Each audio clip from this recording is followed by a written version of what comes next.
जय हिंद, नमस्कार। स्वागत है आपका हमारे YouTube channel Hindi by RBT में। चलिए 50 प्रश्न का ये जो टेस्ट है इसको हम लोग लगाते हैं और कमेंट करके आप लोग बताइएगा कि आपका स्कोर कितना आ रहा है। ये जो प्रश्न है बहुत बहुत वेरी इंपॉर्टेंट प्रश्न है और सभी एग्जाम में आए हुए प्रश्न हैं। आपके भी एग्जाम में आएंगे। अगर आप कोई भी एग्जाम देने जा रहे हैं जिसमें हिंदी भाषा से रिलेटेड प्रश्न आते हैं तो कृपया इस वीडियो को देख कर ही जाइए, नहीं तो आपको कमी महसूस होगी और आप अच्छा स्कोर नहीं कर पाएंगे। तो इस वीडियो को देखिए और अपना स्कोर को बूस्ट करिए। चलिए स्टार्ट करते हैं। देखते हैं प्रश्न नंबर पहला। भाषा की सबसे छोटी इकाई क्या है? वीडियो थोड़ा सा तेजी में रहेगा और आंसर भी हम उसको अच्छे से बताते हुए चलेंगे। चलिए स्टार्ट करते हैं। भाषा की सबसे छोटी इकाई क्या है? बताइए। शब्द है, अर्थ है, वर्ण है या वाक्य है? बताइए भाषा की सबसे छोटी इकाई क्या होती है? आपका वर्ण होती है। Option number C right answer. चलिए अगला प्रश्न। चलिए बताइए प्रश्न नंबर दूसरा। उत्साह का विलोम शब्द क्या है? उत्साह का विलोम शब्द क्या है? बताइए। शांति, निरुत्साह, समान या सम्मान? उत्साह का विलोम शब्द क्या होता है? आपका option number B right answer निरुत्साह। चलिए आगे बढ़ते हैं अगला प्रश्न। चलिए बताइए अगला। निम्नलिखित में से द्विगु समास कौन सा है? यानी द्विगु समास पूछ रहा है। द्विगु समास कौन सा होता है? सप्ताह, आजीवन, भाई बहन या मछली? बताइए। द्विगु समास क्या होता है? गणना पद जिसका पहला पद गणना हो, यानी गणना कर सके आदमी, उसको द्विगु समास बोला। इसमें कौन सा गणना करें? सप्ताह को गिन सकते हैं। सप्ताह मतलब 7 दिन। यही आपका आंसर है। चलिए आगे बढ़ते हैं अगला प्रश्न। अगला प्रश्न बताइए। कांटों पर लौटना मुहावरे का क्या अर्थ है? कांटों पर लौटना मुहावरे का क्या अर्थ है? संकट में डालना, बाधा दूर होना, बेचैन होना या कांटों पर नाचना? कौन सा ऑप्शन सही? कांटों पर लौटना मुहावरे का क्या अर्थ है?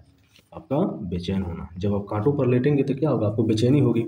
वही पूछ रहा है। कांटों पर लेटना मुहावरे का अर्थ बेचैन होना। चलिए आगे बढ़ते हैं। बताइए। यथाशक्ति में कौन सा समास है? यथाशक्ति में कौन सा समास है? द्विगु समास, अव्ययीभाव समास, तत्पुरुष समास या द्वंद्व समास? कौन सा समास होगा? यथाशक्ति जिसका पहला वाक्य यानी पहला अक्षर या पहला वर्ड क्या हो?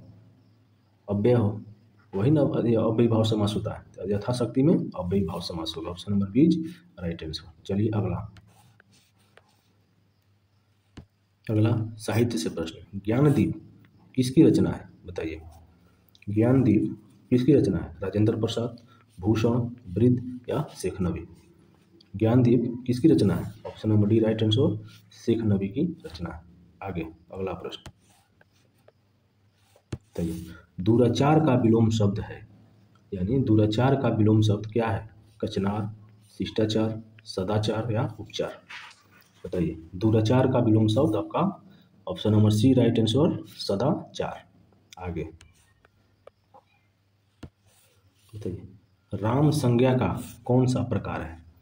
राम जो नाम है वह संज्ञा का कौन सा प्रकार है? आप संज्ञा पढ़े होंगे, जानते होंगे संज्ञा के बारे में। बताइए।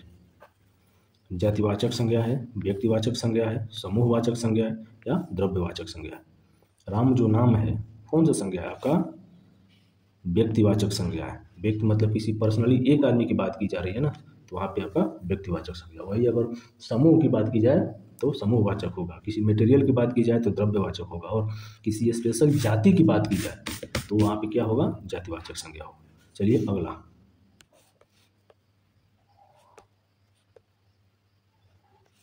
बताइए। सब में व्याप्त रहने वाला के लिए एक शब्द है, यानी जो सब में व्याप्त रहता है उसके लिए एक शब्द क्या होगा? सर्वव्यापी, क्रिश्चियन या सर्वोपरि? सब में व्याप्त रहने वाला वाक्य के लिए एक शब्द क्या होगा? बताइए। सर्वव्यापी। Option number is right answer. चलिए आगे बढ़ते हैं। बताइए। शुक्ल का विलोम शब्द क्या है? बताइए। शुक्ल का विलोम शब्द क्या है? श्याम है, कृष्ण है, उष्ण है या रंग है? शुक्ल का विलोम शब्द क्या होगा? देखिए दो पक्ष होते हैं हिंदी कैलेंडर के अनुसार, शुक्ल पक्ष और कृष्ण पक्ष। तो वही पूछ रहा है। शुक्ल पक्ष का विलोम शब्द क्या होगा? कृष्ण पक्ष हो जाएगा, यानी जो अनहरिया होता है उसको कृष्ण बोलते हैं और जो अजूरिया होता है उसको शुक्ल बोलते हैं। चलिए आगे बताइए। मैं बाजार जाता हूँ इस वाक्य में कौन सा वाच्य है? मैं बाजार जाता हूँ इस वाक्य में वाच्य का प्रकार पूछ रहा है। कर्मवाच्य, भाववाच्य, कर्तावाच्य या संज्ञावाच्य? संज्ञावाच्य। नए बाजार जाता हूँ, इस वाक्य में कौन सा वाच्य है?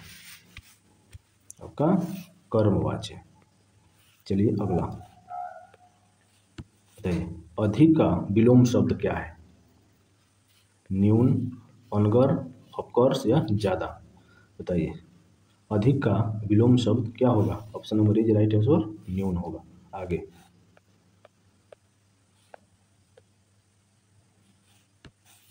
आप भला तो जग भला, इस वाक्य में कौन सा सर्वनाम है? यानी आप भला तो जग भला, जो आप है यह कौन सा सर्वनाम है? निश्चयवाचक सर्वनाम, अनिश्चयवाचक सर्वनाम, निजवाचक सर्वनाम या पुरुषवाचक सर्वनाम? आप भला तो जग भला, इस वाक्य में आपका क्या है? निजवाचक सर्वनाम है। Option number C right answer. अगला प्रश्न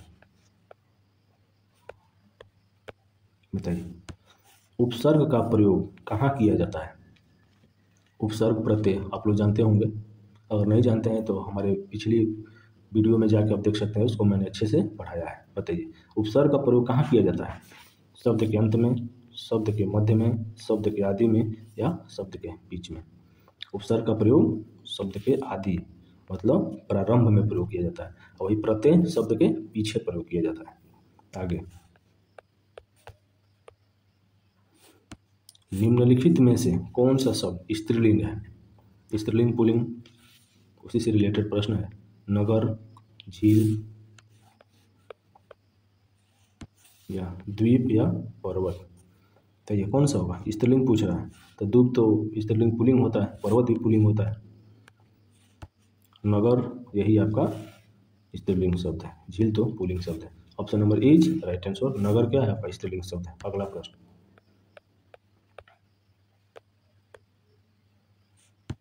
बताइए, भारत का प्रथम समाचार पत्र कौन सा था? भारत का प्रथम समाचार पत्र कौन सा था? उदंत मार्टिन, ब्राह्मण, बंगाल गजट या मराठा पत्रिका? बताइए, भारत का प्रथम समाचार पत्र आपका बंगाल गजट था, जिसकी स्थापना जेम्स ऑगस्टस हिक्की ने किया था। चलिए आगे बढ़ते हैं। बताइए अगला प्रश्न, मनुष्य का भाग्य कैसे बनता है? मनुष्य का भाग्य कैसे बनता है? परिश्रम करने से, धैर्य रखने से, संतोष करने से या घबराकर बैठ जाने से? बताइए, मनुष्य का भाग्य कैसे बनेगा? आप परिश्रम करेंगे तो आपका भाग्य बदल जाएगा। Option is right answer. अगला प्रश्न, उपचार शब्द में कौन सा उपसर्ग है? उपचार शब्द में कौन सा उपसर्ग है? उप, आप, आर या चार? बताइए, उपसर्ग मतलब जो शब्द के पहले वर्ण जो होता है उसी से रिलेटेड उपसर्ग होता है, तो उप यानी यही आपका उपसर्ग होगा। उपचार में उप आपका उपसर्ग होगा। आगे अगला प्रश्न, चलिए बताइए, कर्तरी शब्द का तद्भव रूप क्या है? कर्तरी जो शब्द है इसका तद्भव रूप क्या है? कैंची, कचहरी, कर्तव्य या काटना? कर्तरी शब्द का तद्भव रूप आपका कैंची होता है। तद्भव जो संस्कृत के शब्द हैं लेकिन थोड़ा सा परिवर्तित करके हिंदी में प्रयोग किया जाता है, वो तद्भव कहलाता है, कैंची। इसका आंसर सही होगा। अगला प्रश्न,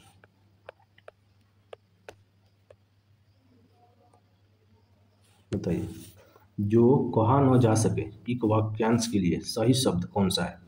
यानी जो कहा न जा सके, किसी भी वाक्य को कहा न जा सके या किसी बात को कहा न जा सके, कौन सा होगा? विश्वसनीय, अकथनीय, रहस्य या विराम?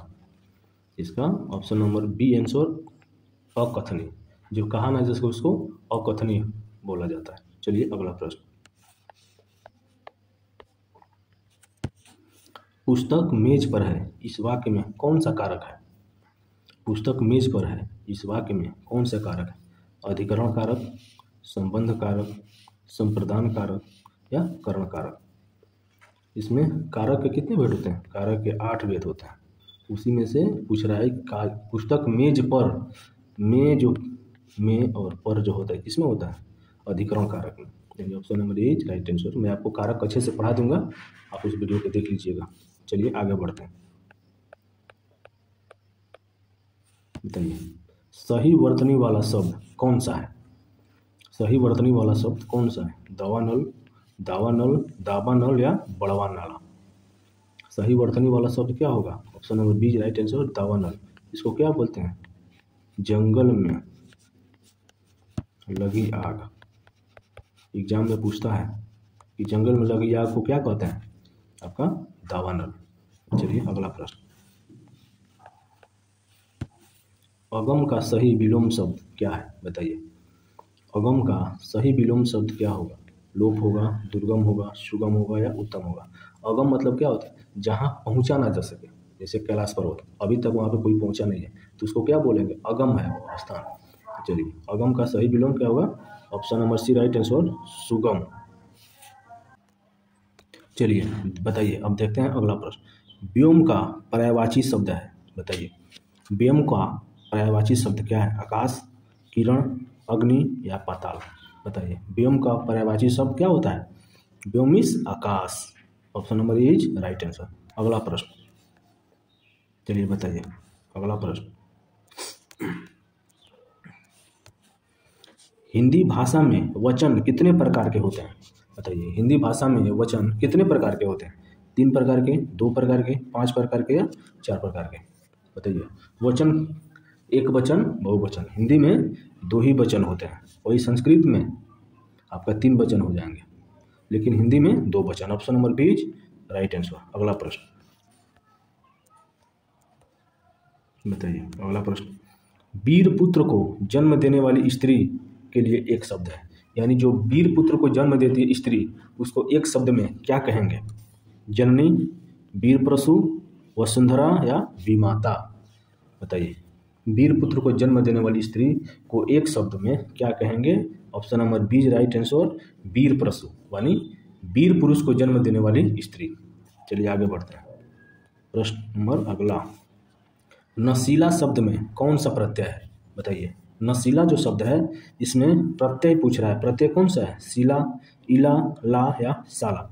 प्रत्यय क्या होता है? जो शब्द के पीछे जुड़कर वाक्य को, शब्द को बदल देता है, वही क्या होता है? आपका प्रत्यय होता है। तो इसमें इला प्रत्यय है। Option number B right answer, इला। चलिए अगला प्रश्न बताइए, शांति का विलोम शब्द क्या है? बताइए शांति का विलोम शब्द क्या है? प्रशांति, युद्ध, भलाई या आराम? बताइए आप लोग, शांति का विलोम शब्द क्या होगा? शांति में शांतिपूर्वक रहना, वैसे ही युद्ध होता है, युद्ध में खलबली मची रहती है, इसका शांति का विलोम युद्ध हो जाएगा। Option number B right answer. अगला प्रश्न, आंखें फेरना मुहावरे का क्या अर्थ है? आंखें फेरना मुहावरे का क्या अर्थ है? बताइए। अपेक्षा करना, क्रोधित होना, प्यार करना या घर से भाग जाना? आंखें फेरना मुहावरे का अर्थ क्या है? मतलब मुंह फेर लेना। आंखें फेरना मतलब मुंह फेरना, किसी को आते हुए देखकर मुंह को फेर लेना, यानी उसका अपेक्षा करना, यानी उसको देख के इग्नोर करना, वही क्या होगा? आपका आंखें फेरना मुहावरा का अर्थ हो जाएगा। चलिए option number is right answer. आगे बढ़ते हैं। अगला प्रश्न बताइए, अगला प्रश्न, करुण रस का अस्थाई भाव क्या है? बताइए। करुण रस, रस कितने प्रकार के होते हैं? रस, मेन जो रस होते हैं वो 9 प्रकार के होते हैं, ठीक है। उसी में एक रस होता है करुण रस, उसका अस्थाई भाव पूछ रहा है। करुण रस का अस्थाई भाव क्या होगा? शोक होगा, भय होगा, निवेद होगा या श्रृंगार होगा? करुण रस का स्थायी भाव आपका शोक होता है। Option number is right answer. अगला प्रश्न बताइए, अगला प्रश्न, वह व्यक्ति जो लोहे को पीटकर अपना गुजारा चलाता है, इस वाक्यांश के लिए एक शब्द है। वह व्यक्ति जो लोहे को पीटकर अपना गुजारा चलाता है, यानी दिनचर्या, दिन की रोटी खाता है, वो, इसको क्या कहते हैं? लोहा कहते हैं, लोहार कहते हैं, लोह कहते हैं या लोहा कहते हैं? जो लोहे को पीट पीट कर किसी भी औजार को बना देता है, हथियार को बना देता है, उसको क्या बोलते हैं? लोहार बोलते हैं। चलिए option number B right answer. अगला प्रश्न बताइए, अगला प्रश्न, अष्ट धातु में कौन सा समास है? समास पूछ रहा है। समास के 6 भेद होते हैं, उसी में से पूछ रहा है कि अष्ट धातु मतलब 8 धातु, 8 प्रकार के धातु को क्या बोलते हैं? अष्ट धातु। इसमें पूछ रहा है कौन सा समास है? द्विगु समास है, द्वंद्व समास है, कर्मधारय है, तत्पुरुष है? देखिए अष्ट धातु में आपका द्विगु समास है, यानी जिसकी गणना की जाए वो द्विगु समास होता है। चलिए अगला प्रश्न, अगला प्रश्न बताइए, दो सार्थक शब्दों के मेल से बनने वाले शब्द को क्या कहते हैं? जब दो सार्थक शब्द मिलकर बनते हैं तो उसको क्या बोलेंगे? सार्थक शब्द, रूढ़ शब्द, यौगिक शब्द या विलोम शब्द। दो सार्थक शब्दों के मेल से बनने वाले शब्द को क्या कहते हैं? हम उसको यौगिक शब्द कहते हैं। क्या है? यौगिक शब्द। चलिए अगला प्रश्न, option number B right answer है इसमें। अगला प्रश्न देखते हैं। चलिए बताइए, कम्युनिकेशन का हिंदी क्या होगा? कम्युनिकेशन जो होता है उसका हिंदी पूछ रहा है, क्या होगा? अधिसूचना, घोषणा, संशोधन या संसूचना? बताइए कम्युनिकेशन का हिंदी क्या होगा आपका? Option number D right answer, संसूचना। कम्युनिकेशन मतलब क्या होता है? सूचना होता है। कम्युनिकेशन, वही कम्युनिकेशन मतलब संसूचना। Option number D right answer. अगला प्रश्न बताइए, अगला प्रश्न, जो ईश्वर में विश्वास रखता हो के लिए एक शब्द है, यानी जो ईश्वर में विश्वास रखता है उसके लिए एक शब्द क्या होगा? और एक शब्द में कहना हो, क्या कहेंगे इसको? वास्तविक, नास्तिक, आस्तिक या पौराणिक? बताइए, जो ईश्वर में विश्वास रखता है उसको हम लोग क्या बोलते हैं? आस्तिक बोलते हैं। आस्तिक मतलब आस्था का प्रतीक होता है, जो भगवान में आस्था रखता है, पुराणों में, कहानियों में आस्था रखता है, उसको आस्तिक बोलते हैं। और जो नास्तिक, भगवान को विश्वास नहीं मानता, उसको नास्तिक बोलते हैं। चलिए option number C right answer. अगला प्रश्न बताइए, कलम के धनी मुहावरे का क्या अर्थ है? कलम के धनी मुहावरे का क्या अर्थ है? बताइए, कलम के व्यापारी, कलाम के उत्पादक, अच्छा लेखक या कलम का गोदाम? कलम के धनी मुहावरे का अर्थ बताइए आपका क्या होगा? Option number C right answer, अच्छा लेखक। अच्छा लेखक जो होता है उसको बोलते हैं, अरे ये तो कलम का धनी है, मतलब बहुत सुंदर लिखने वाला व्यक्ति है। Option C right answer. अगला प्रश्न बताइए, हिंदी भाषा में काल कितने प्रकार के होते हैं? काल आपने नाम सुना होगा। हिंदी भाषा में काल कितने प्रकार के होते हैं? 3 प्रकार के, 5 प्रकार के, 7 प्रकार के या 4 प्रकार के? हिंदी भाषा में काल कितने प्रकार के होते हैं? 3 प्रकार के। कौन कौन? भूतकाल, वर्तमान काल और भविष्य काल। इसलिए option number C option number A is right answer, 3 प्रकार के। अगला प्रश्न बताइए, निम्नलिखित में से कौन सा व्यंजन अघोष है? बताइए, अघोष व्यंजन कौन सा होता है? अघोष का क्या अर्थ होता है? बताइए। अघोष वर्ड वह वर्ड होता है जो किसी भी कवर्ग, चवर्ग, पवर्ग जो होता है उसका पहला और दूसरा वर्ड क्या होता है? अघोष होता है। बाकी तीसरा, चौथा, पांचवा वर्ड घोष होता है। इसमें देखिए, एक चौथा है, दूसरा है, यह तीसरा है, यह भी तीसरा है और ये पहला है। यानी पहला और दूसरा वर्ड क्या होता है? आपका अघोष होता है। यानी ऑप्शन नंबर ख भी, ए भी सही है, ऑप्शन नंबर डी भी सही है, यानी दोनों सही है। क और ख दोनों सही। चलिए आगे बढ़ते हैं। अगला प्रश्न, आल्पीन किस विदेशी भाषा के शब्द हैं? आल्पीन जो शब्द है किस विदेशी भाषा के शब्द हैं? फ्रेंच का है या पुर्तगाली है, अंग्रेजी है या हिंदी है? बताइए क्या होगा? आल्पीन किस विदेशी भाषा के शब्द हैं? आल्पीन जो शब्द है वह पुर्तगाली भाषा का शब्द है। Option number B right answer. अगला प्रश्न, प्रसिद्ध का समानार्थी शब्द क्या है? बताइए। प्रसिद्ध जो होता है उसका समानार्थी शब्द पूछ रहा है। परिचित, विख्यात, परिचित या गुमनाम? प्रसिद्ध का समानार्थी शब्द क्या होगा आपका? विख्यात, मतलब विख्यात होता है। प्रसिद्ध क्या होता है? जो किसी भी क्षेत्र में प्रसिद्धि पा लेता है, नाम कमा लेता है, वही उसका प्रसिद्ध होता है, उसी को हम लोग विख्यात भी बोलते हैं। चलिए अगला प्रश्न, प्रश्न नंबर 41, निम्नलिखित में से रूढ़ शब्द कौन सा है? रूढ़ शब्द कौन सा है? रूढ़ शब्द बताइए। रूढ़ शब्द कौन सा है? पंकज, कमल, जलन या सभी? रूढ़ शब्द कौन सा है? रूढ़ शब्द वह शब्द होता है जिसके टुकड़े नहीं कर किए जा सके। जैसे राम शब्द है, इसका टुकड़ा नहीं करेंगे, अगर टुकड़ा कर भी देंगे तो इसका अलग अलग अर्थ, सार्थक अर्थ कुछ नहीं बनेगा, इसलिए क्या होगा? यह रूढ़ शब्द हो जाएगा। रूढ़ शब्द पंकज भी होता है, टुकड़ा नहीं होगा, कमल भी होता है, जलज भी होता है और इनमें से सभी, यानी option number D is right answer. इसका option number D right answer सभी हो जाए। चलिए अगला प्रश्न, राम बाजार से केले लाया वाक्य का कौन सा भेद है? राम बाजार से केले लाया वाक्य का कौन सा भेद? सरल वाक्य है, मिश्र वाक्य है, संयुक्त वाक्य है, उपवाक्य है? राम बाजार से केले लाया, आपका option number B right answer, मिश्र वाक्य है। चलिए अगला प्रश्न, निम्नलिखित में से कौन सा वाक्य अशुद्ध है? यानी अशुद्ध वाक्य पूछ रहा, अशुद्ध वाक्य कौन सा है? हाथ को जेब में रखो, अभी कहीं नहीं जाना है, मैंने कहीं नहीं जाना है या मुझे कहीं नहीं जाना है? कौन सा होगा अशुद्ध वाक्य? मैंने कहीं नहीं जाना है या अशुद्ध है? मैंने नहीं, मुझे होगा, मुझे कहीं नहीं जाना है। Option number C right answer. अगला प्रश्न,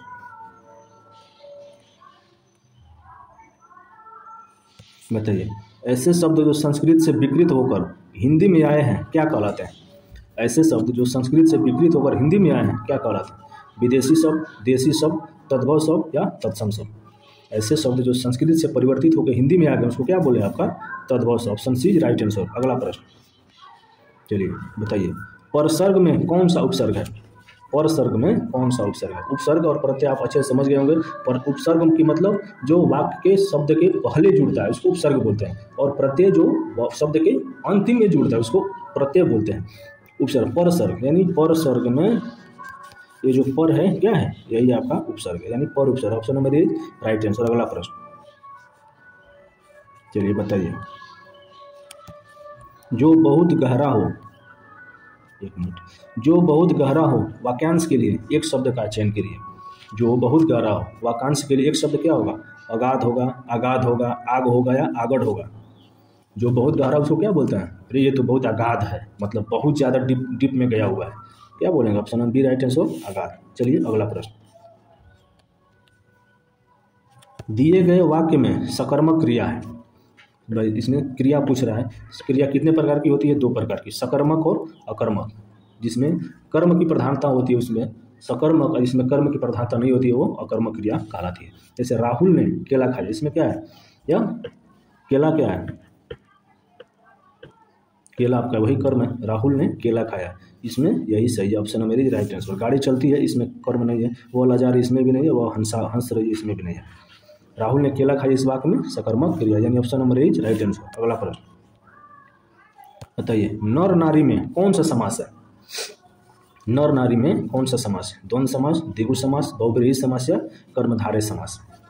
जिसमें योजक चिन्ह लगा हो और एक दूसरे के विपरीत होता है, जैसे दिन रात, ठंडा गर्म, वो सब क्या होता है? द्वंद्व समास होता है। Option number is right answer. अगला प्रश्न, साधारण वाक्य के अंत में किस विराम चिन्ह का प्रयोग किया जाता है? बताइए, पूछ रहा है, साधारण वाक्य के अंत में किस विराम चिन्ह का प्रयोग किया जाता है? पूर्ण विराम, प्रश्न चिन्ह, लाघव चिन्ह या योजक चिन्ह। कोई भी वाक्य जब पूर्ण हो जाता है तो उसको क्या करते हैं? उसके अंत में पूर्ण विराम का चिन्ह लगाते हैं, आपका ऐसे पूर्ण विराम का चिन्ह लगता है। Option number is right answer. अगला प्रश्न, और आज का अंतिम प्रश्न है, वेरी वेरी इंपॉर्टेंट प्रश्न है। नायक नायिका के मिलन की स्थिति का वर्णन किस रस के अंतर्गत आता है? नायक नायिका, एक्टर एक्ट्रेस जो होती हैं, वो जो एक दूसरे के मिलती हैं तो उसमें जो स्थिति होता है उसका वर्णन किस रस में आता है? श्रृंगार रस में, करुण रस में या हास्य रस में? उसका वर्णन होता है आपका श्रृंगार रस में। ऑप्शन नंबर ए राइट आंसर। इस तरह से हमने 50 क्वेश्चन का एक टेस्ट लगा लिया। आप कमेंट करके बताइए कि आप इसमें से कितने क्वेश्चन सही किए हैं। हाँ, अगर आपने अभी तक हमारे चैनल को सब्सक्राइब नहीं किया है तो प्लीज़ हमारे चैनल को सब्सक्राइब करिए, लाइक करिए। मिलते हैं ऐसे ही नेक्स्ट वीडियो में। ऐसे ही मैं वीडियो आपको लेकर आऊँगा जो आपके एग्जाम को बूस्ट करेंगे, ये बूस्टर का काम करेगा। तो मिलते हैं एक नेक्स्ट वीडियो के साथ, तब तक के लिए जय हिंद।